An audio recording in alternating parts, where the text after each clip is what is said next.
بیا د کوچني اختر د مبارک شپو او ورځو په مناسبت تاسو ټولو درنو افغانانو او د نړۍ مسلمانانو ته د زړه له کومې مبارکي وړاندې کوم.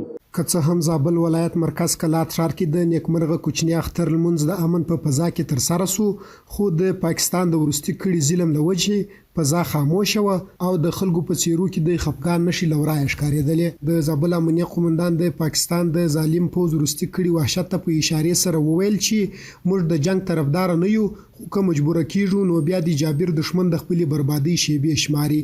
هغه وایي داسې کړنې د افغانانو احساسات نشي ځپلی، بلکې لا یې هم د دښمن پر وړاندې قهر او نفرت زیاتیږي.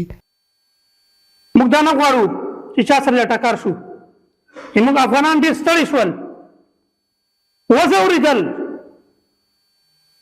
نور د دې توان والله کړی چې زخمیان او شهیدان ورکړي، خو که مو څوک نه پرېږدي په الله قسم درته خورم چې په ټول افغانستان کې یو مسلمان ژوندی وي، یو افغانی ژوندی وي، دې ذلیل او بې غیرته دښمن ته به تسلیم نه شي. موږ چې کوم شهدا کړي د دغه اختر ورځې په مبارکې ورځې په برکت زه دا وعده تاسو رسولو سره کوم او د خدای تعالی سره مو دا وعده کړي چې د الله په ذات قسم درته خورم چې د یوه څاڅکي پوښتنه هم درنه وکړم، د یوه څاڅکي یو شهید خو یا پرېږده. بل ورته د زابل ولایت یو شمېر اوسېدونکي هم د وروستیو بریدونو غندنه کوي او له ګاونډي هیواد پاکستان څخه غواړي چې تاوتریخوالی پای ته ورسوي. دوی خبرداری ورکړ که وضعیت همداسې دوام وکړي نو ښایي له سخت غبرګون سره مخ شي. تر هر څه وړاندې ټولو هیوادوالو ته د نیکمرغه کوچني اختر مبارکي وایم.